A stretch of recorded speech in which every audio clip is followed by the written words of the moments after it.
বউ, তোমার চুল কোথায়? চুল কোথায় গেছে? ঢাকায় গেছে। তোমার চুল কে কেটে দিয়েছে? সেলুনে? তুমি ভয় পাইছিলা? তুমি কান্না করছিলা? তোমার চুল কেটে এখন কেমন লাগছে? আরাম লাগতেছে? গরম কম লাগে? ভালো লাগে? সবাই কেমন আছেন?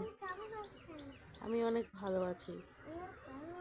আমি গ্রাম থেকে ঢাকায় এসে আমার চুল নাড়িয়া করে ফেলেছি।